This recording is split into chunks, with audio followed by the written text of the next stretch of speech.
21 years, 6 World Cups, more international goals than any player in history. And right now at World Cup 2026, Cristiano Ronaldo is being called a passenger, a liability, a player whose best days are behind him, a legend who perhaps should no longer be starting for Portugal. At 41 years old, at what is almost certainly his final World Cup, the most decorated goalscorer in history is facing the harshest criticism of his entire career. And the timing could not be more brutal, because while Ronaldo was being picked apart by pundits, his greatest rival Lionel Messi was scoring a hat-trick on the very same day. So what is actually going wrong? And is the criticism fair? Let us find out. Portugal arrived at this tournament as one of the most talented squads in the entire competition. Bruno Fernandes pulling the strings in midfield, Bernardo Silva creating space with effortless intelligence, João Neves controlling the tempo with composure beyond his years, Rafael Leao and Francisco Conceição providing explosive pace and creativity from wide positions. This is not a Portugal team built around one player the way previous squads were. This is a genuinely deep, genuinely talented squad, where the veteran's position as the undisputed, untouchable starting striker is no longer automatically justified by what happens on the pitch.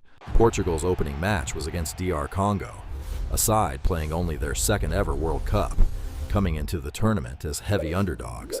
On paper, this was exactly the kind of match the veteran should have dominated.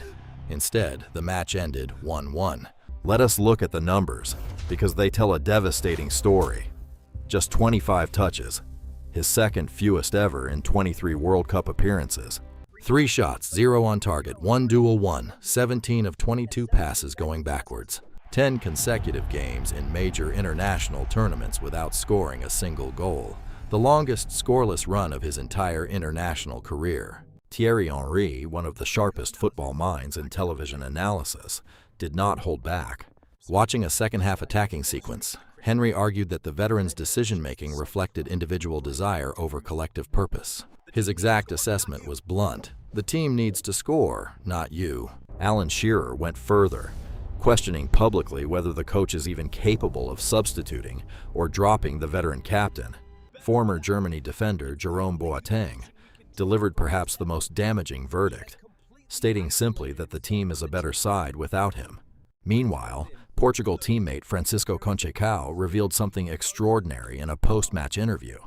He said there was no pressure on any Portugal player to pass to the veteran, that the team had actually had a conversation before the tournament, preparing themselves specifically for the criticism that would follow if results went wrong. They knew this moment was coming.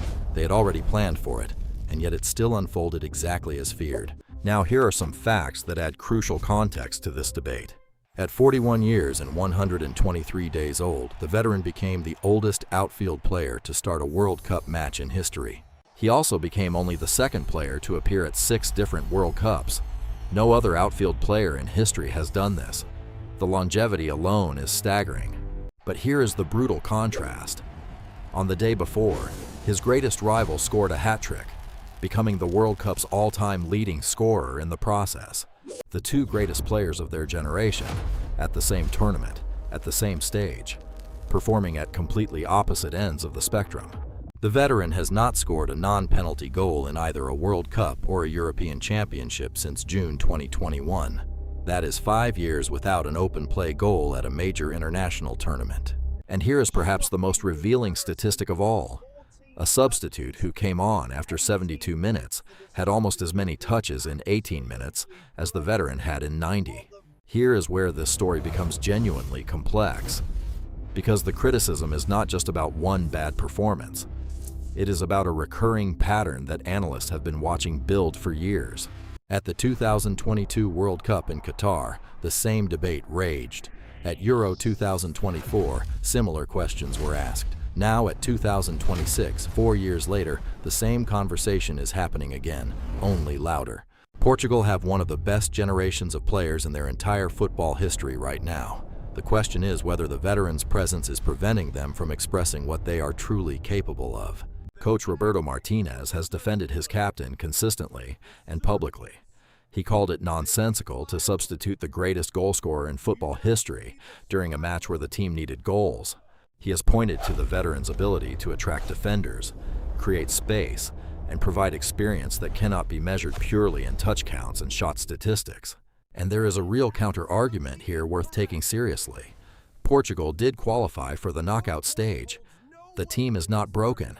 One poor individual performance in one opening match does not erase 21 years of extraordinary service, or the very real possibility that the veteran finds form at exactly the right moment. Portugal teammate Diogo Dalot backed his captain to bounce back, saying everyone knows how well the veteran handles criticism after 20 years of experience with the national team. Portugal defender Ruben Dias branded the criticism insignificant, calling it nothing but noise that the team isolates itself from completely. But the clock is ticking. Portugal face Uzbekistan next, desperately needing 3 points to get their campaign back on track. And every match from here is one step closer to the moment where the veterans' World Cup story either ends in redemption or in a painfully quiet exit. At 41 years old, Cristiano Ronaldo is standing at the most complicated crossroads of his entire career. The records are his. The legacy is secured. The greatness is undeniable. But football does not stop for legacies. And right now, in the cold light of results and statistics, Portugal's greatest challenge might not be their opponents. It might be finding the right way to use, or rest, the most iconic player they have ever produced.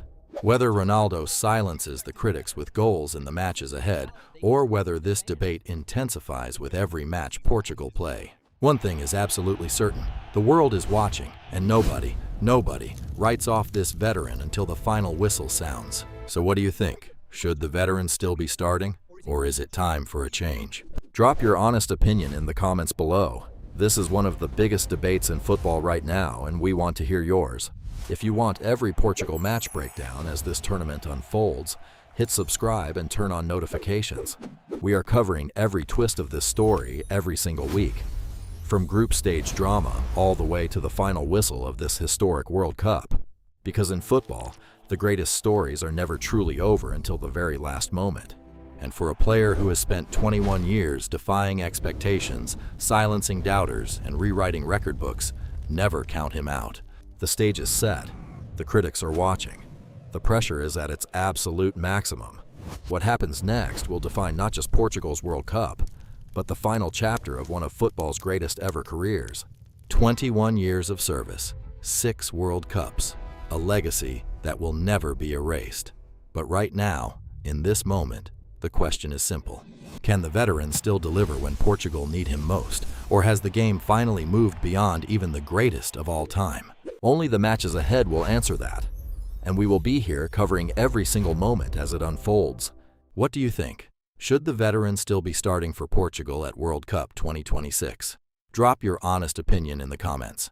We read every single one. Hit subscribe and turn on notifications so you never miss a World Cup breakdown. See you in the next one.